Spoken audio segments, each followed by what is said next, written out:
অনেক রাত্রে এই ভিডিওটা বানাচ্ছি, রাত এখন 11টা 22 বাজে, 23 তারিখ।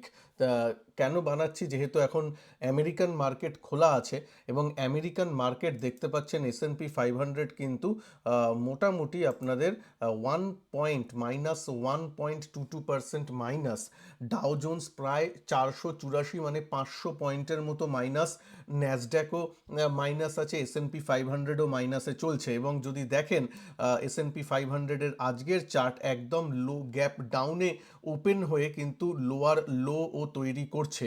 কেন এটা বলছি, কারণ এর রেশ কিন্তু আগামীকাল মানে 24 তারিখ মার্কেটের উপর পড়তে পারে। একটু মার্কেট নিয়ে একটু মিডিয়াম টার্ম নিরিখেও কথা বলবো, দুটো লেভেল আপনাদের সাথে আলোচনা করব, যে দুটো লেভেলে আমি নিজে ইনভেস্টমেন্টের জন্য ভাবছি। হ্যাঁ, ইনভেস্টমেন্ট, সুইং ট্রেডিং পজিটিভ সাইডে নয়, ভাবছি না।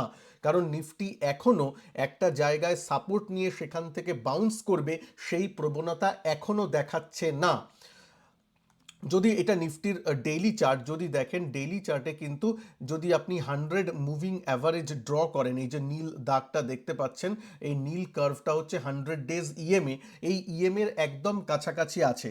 তাই জন্য 24,400 থেকে 24,500 এই রেঞ্জটা কিন্তু খুব ইম্পর্টেন্ট। যদি কালকে বা আপনারা যদি 24 তারিখের ভিডিও দেখে থাকেন, তাহলে সেই দিন যদি 24,400টা ভেঙে যায়, এই লেভেলটা মনে রাখবেন, নিফটির লেভেলে 24,400 এই লেভেল যদি ভেঙে যায়, তাহলে কিন্তু নিফটি 23,900 থেকে 24,000 এই জোনটায় আসতে চলেছে। মানে 400 থেকে 500 পয়েন্টের একটা কারেকশন আমাদের কাছে কিন্তু আসতে চলেছে টেকনিক্যালি, যদি 24,400 লেভেলটা ভেঙে নিফটি ট্রেড করে।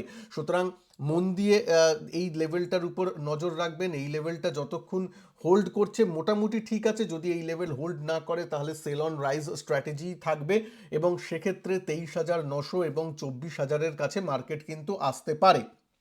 যদি সেটা এই যে এই লেভেলটা, যদি এই লেভেলটা ভেঙে যায়, নেক্সট সাপোর্ট এইখানে, যদি এই লেভেলটা ভেঙে যায়, তাহলে কিন্তু ওই যখন ভোটের সময় জুন মাসে যে টপ করেছিল বা যে সুইং হাইটা করেছিল, সেইটা 23,300 একটা সাপোর্ট জোন হিসাবে কাজ করবে। সেটা তো পরের ব্যাপার, আগে 24,000টা ভাঙলে তখন নিশ্চয়ই আলাদা করে ভিডিও বানিয়ে আমি আপনাদের সামনে তুলে ধরবো। কিন্তু এই দুটো জায়গায় আমি কি করছি পার্সোনালি, যদি বলেন, এই দুটো জায়গায় যখন আসবে, যদি আসে 23,900 বা 24,000 লেভেলে, আমি আমার আমার আমার যে মানে জমা টাকার কিছু অংশ, ধরুন 10% বা 20%, আমি কিন্তু মিউচুয়াল ফান্ডে, যে মিউচুয়াল ফান্ডগুলো আমার ইনভেস্টমেন্ট আছে অলরেডি, সেগুলোতে আমি ইনভেস্ট করব। আপনারা বলবেন, নিশ্চয়ই নিচে লিখবেন, যা দাদা কয়েকটা ভালো মিউচুয়াল ফান্ডের নাম বলুন।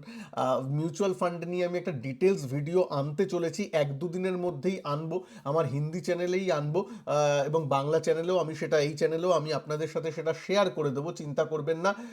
মিউচুয়াল ফান্ডে ইনভেস্ট করব, ডাইরেক্ট স্টককে আমি আপাতত অ্যাভয়েড করছি, কারণ ডাইরেক্ট স্টক কত নিচে নামতে পারে সেটা কিন্তু আমাদের জানা নেই। কারণ মনে রাখবেন, ডাইরেক্ট স্টক ভালো হলেও, মানে ভালো কোম্পানির স্টক হলেও, যদি ওভারঅল মার্কেট নিচের দিকে যায়, তাহলে সেই কোম্পানিও নিচের দিকে যাবে। এবং মার্কেট উপর থেকে, নিফটির তুলনায় বলছি, নিফটি যদি উপর থেকে দেখেন 7-8% কারেকশন হলেও কিন্তু বেশিরভাগ স্টক, কিন্তু কয়েকটা স্টক যেগুলো ভালো জাতীয় স্টক, সেগুলো কিন্তু খুব যে কারেক্ট করে বসে আছে তা নয়। যেমন একটা উদাহরণ দিচ্ছি, যেমন আমার প্রিয় একটা স্টক, আপনারা চোখ বুঝে বলতে পারেন সেটা কি, সেটা হচ্ছে সিডিএসএল। সিডিএসএল যদি উপর থেকে দেখেন, সেই অর্থে তেমন কারেক্ট করেনি। যদি আমি সিডিএসএল বলি, সিডিএসএল, হ্যাঁ, সিডিএসএল যদি দেখেন, সিডিএসএল কতটা কারেক্ট করেছে উপর থেকে, উপর থেকে কতটা কারেক্ট করেছে, এইগুলো তো টপ, এগুলো যদি টপ আমি বলি, এই টপ থেকে এখন কতটা কারেক্ট হয়েছে, টপ থেকে 10% মাত্র, 11% মাত্র কারেক্ট হয়েছে। একটা ইন্ডেক্স যখন 7% কারেক্ট হচ্ছে, একটা স্টক তার তুলনায় 10% কারেক্ট হচ্ছে, এটা তো মার্কেটের সাথেই পড়ছে। এই নয় যে ভালো স্টক যার ফান্ডামেন্টাল ভালো, কিন্তু 20, 30, 40% পড়ে গেছে, তাহলে সেই স্টকে আমি নিশ্চয়ই ইনভেস্ট করতে চাইবো, ভালো স্টক যেগুলো আমার পোর্টফোলিওতে আছে। কিন্তু যখন এই ব্যাপারটা হচ্ছে না তখন আমি মিউচুয়াল ফান্ডের রুট ধরে যাব। সেক্ষেত্রে আমি মিউচুয়াল ফান্ডে ইনভেস্ট করার কথা ভাবছি প্রথম মানে 15 to 20% অফ মাই অ্যামাউন্ট। আবার বাদবাকিটা কোথায় রাখছি, হাতে টাকা রাখছি, কারণ যখন যদি আরও নিচে আসে তখন আমি আর একটু অ্যাভারেজ করব। সেই জন্য এসআইপি তো যেমন চলছে চলছে, এগুলো একটু লামসাম ইনভেস্টমেন্ট এই দুটো লেভেলে আমি করতে চলেছি। আগে থেকে ডিসক্লেমার দিলাম, কোনো রকম রেকমেন্ডেশন বা বাই সেল হোল্ড কোনো পরামর্শ এতে দিচ্ছি না, অ্যাডভাইস দিচ্ছি না। আমি জাস্ট কি করব, আপনাদের অনেক প্রশ্ন আসে তার উত্তরে বললাম, এবং আপনারা অনেকে লেভেল জানতে চান, সেই লেভেলগুলো সাপোর্ট কোথায় আসছে টেকনিক্যালি সেটা নিয়ে আলোচনা করছি। কিনবেন কি কিনবেন না, বেচবেন কি বেচবেন সেটা আপনার ব্যাপার। তবে এখন যাই করুন না কেন ইনভেস্টমেন্টের জন্য কিন্তু যারা ইনভেস্টমেন্ট করছেন হাতে একটু টাকা রাখবেন, কারণ মার্কেট যে এই যে মুভিং অ্যাভারেজের ভেঙে একটু ক্লোজিংটা দিয়েছে, এখানে দেখা যাক এখানে কি করে। এখানে যদি একটু ঘুরঘুর করে উপরের দিকে যায় তাহলে তো ঠিক আছে, কিন্তু যদি লোয়ার লো তৈরি করে বারবার নিচের দিকে আসতে শুরু করে সেক্ষেত্রে হাতে একটু টাকা পয়সা রাখবেন, যাতে নিচের দিকে একটু আমরা ইনভেস্টমেন্টটা করতে পারি।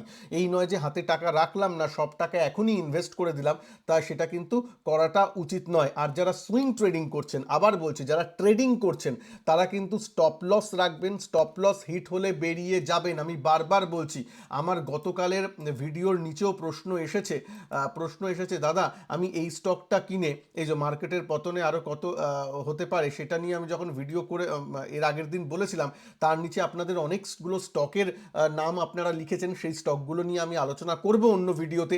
এবং সেখানে অনেকে লিখেছেন দাদা এইটা কিনে ফেসে গেছি, ওইটা কিনে হয়ে গেছে। আপনাদের ভাবতে হবে যে ট্রেডিং করছেন কিনা। যদি ওই স্টকগুলো ট্রেডিংয়ের জন্য নিয়ে থাকেন তাহলে স্টপ লস ছাড়া নেবেন না, স্টপ লস হিট হবে বেরিয়ে যাবেন। স্টপ লস একটা এমনই রাখবেন যেটাতে আপনি সহ্য করতে পারেন, স্টপ লস হিট হয়ে যাবে বেরিয়ে যাবেন। এমন এবার বেরিয়ে যেতে যেতে একসময় এমন হবে যে আপনার পোর্টফোলিওতে সুইং ট্রেডিং পারপাসে কোনো স্টকই নেই। এটা খুবই ভালো। যেমন আমার স্টপ লস হিট হয়ে গেছিলো, সব যে মেন সুইং ট্রেডিং করছিলাম তার স্টপ লস হিট হয়ে গেছিলো বাজেটের পরে, এবং তারপর থেকে আমি কিন্তু অ্যাকাউন্ট জিরো করে ফেলেছি। আবার বলছি অ্যাকাউন্ট জিরো করে ফেলেছি সুইং ট্রেডিংয়ের বা মিডিয়াম টার্মের যে ট্রেডিংয়ের জন্য আমি যে পজিশনাল ট্রেডিং করতাম সেই পোর্টফোলিও জিরো করে ফেলেছি, ইনভেস্টমেন্ট জিরো করিনি। এটা বারবার ভাববেন। সুতরাং নিজের ট্রেডিং এবং ইনভেস্টমেন্টকে আলাদা করতে শিখুন, স্টপ লস রাখুন, স্টপ লস হিট হলে বেরিয়ে যাবেন। বারবার বলছি, হ্যাঁ বুকে পাথর রেখেই বেরিয়ে যেতে হবে। স্টপ লস ছাড়া পজিশনাল ট্রেড করুন বা সুইং ট্রেডিং বলুন করবেন না, ঠিক আছে? একটু আগের ভিডিওটা দেখে নেবেন। আর আমার পিএসইউ স্টক নিয়ে অনেকে প্রশ্ন থাকে, পিএসইউ স্টক নিয়ে ভিডিও অলরেডি আছে আমার, 1 মাস আগে আপনাদের বলেছিলাম, সেই ভিডিওটা আরেকবার দেখে নেবেন। তাহলে কি আবার নতুন করে আপনারা আর ফাঁসবেন না আশা করি। ব্যাপারটা মাথায় রাখবেন, এখন মার্কেট একটু খারাপ অবস্থায় চলছে, এবং এই ব্যাপারটা যে হবে, মার্কেটে সবসময় বুলরান চলে না, একটু সাইডওয়েজ একটু কারেকশন এখনও হয়। এটাও মানে এখন কি অনেকে বলছেন এখন কি তাহলে বিয়ার মার্কেট শুরু হয়ে গেছে বা ক্র্যাশ শুরু হয়ে গেছে? তার উত্তর হলো হ্যাঁ, এখন ভালো মতন কশাস হওয়ার সময় এসে গেছে। কশাস, আমি আবার বলছি, অ্যাটলিস্ট নভেম্বর পর্যন্ত, নভেম্বরের শেষ পর্যন্ত, কারণ নভেম্বর 5 তারিখে কিন্তু ইউএস ইলেকশনের রেজাল্ট আছে। তো ইউএস মার্কেটও দেখছেন রিয়্যাক্ট করছে, আস্তে আস্তে রিয়্যাক্ট করা শুরু করছে। সুতরাং সেখানে কি রেজাল্ট হয়, কি হয়, সেখানে একটা দেখার বিষয় আছে। সুতরাং এই সময়টা একটু ভোলাটাইল, এই সময় ট্রেডিং থেকে একটু দূরে থাকুন। পারলে ইন্ট্রাডে কিছু করলেন, একটু সুইং ট্রেডিং নেগেটিভ সাইডে যারা করতে পারেন করলেন, সেটা আলাদা ব্যাপার। কিন্তু আবার বলছি, যারা পজিশনাল ট্রেড করছেন স্টপ লস রাখুন, স্টপ লস হিট হলে বেরিয়ে যাবেন। মার্কেটে বেরিয়ে যাওয়া মানে সেটা কিন্তু কোনো কাপুরুষতার লক্ষণ নয়। আবার বলছি, অনেকে করতে পারে না, বাবা আমি মার্কেটের থেকে হেরে যাব, মার্কেটে লস নিয়ে বেরোবো, এই বাবা কেন, আমি তো তাহলে মার্কেটের থেকে ছোট হয়ে গেলাম। মার্কেট সবসময় আপনার আমার থেকে বড়, সুতরাং সেখানে লজ্জার কোনো ব্যাপার নেই। আমি নিজেও অনেক সময় লস নিয়ে বেরিয়েছি, কোনো অসুবিধা নেই। কিন্তু বিগ টাইম ফ্রেমে আমি আপনাদের অনেকবার সাবধান করেছিলাম। আমি আমার 29শে সেপ্টেম্বর ওয়েবিনার করে আপনাদেরকে বলেছিলাম, সেই ওয়েবিনারটা নিশ্চয়ই আপনাদের দেখা আছে। এবং অক্টোবর থেকেই কিন্তু বাজারের এই পতনটা আরও ভালো করে শুরু হয়েছে, এবং তার আগেও পিএসইউ সেক্টর বা অন্যান্য স্টকে কিন্তু, রেলওয়ে সেক্টর, সব স্টকেই কিন্তু পতন দেখা দিয়েছে। সেগুলো আমি 1-1.5 মাস আগে থেকে আপনাদের সাবধান করে আসছি। তাই জন্য বলছি স্টপ লস নিতে শিখুন পজিশনাল ট্রেডিংয়ে। আর ইনভেস্টমেন্ট হলে স্টপ লস তো তেমন ব্যাপার নয়, যদি ভালো স্টক থাকে, ভালো মিউচুয়াল ফান্ড থাকে, সেগুলোতে ইনভেস্ট করুন, কোনো অসুবিধা নেই। আমি নিজেও করছি। তবে আমি ডাইরেক্ট স্টকে, এখন আবারও বলছি, ডাইরেক্ট স্টকে আমি এভারেজ আউট করছি না। আমি ভালো ভালো মিউচুয়াল ফান্ড যেগুলো আমার কাছে হোল্ডিং আছে সেগুলোর মধ্যে আমি ইনভেস্টমেন্টটা করছি। এবার আমি একটু দুটো যে লেভেল বললাম সেটা প্লাস আবার বলে দিই, 24,400 এই লেভেলটা নজরে রাখবেন। এর নিচে ট্রেড করলে কিন্তু সেল অন রাইজ বাজার পুরো হয়ে যাচ্ছে, সেই দিকে অবশ্যই নজর রাখবেন, মানে সেলিং মার্কেট হয়ে যাচ্ছে 24,400 নিচে যদি নিফটি ট্রেড করে।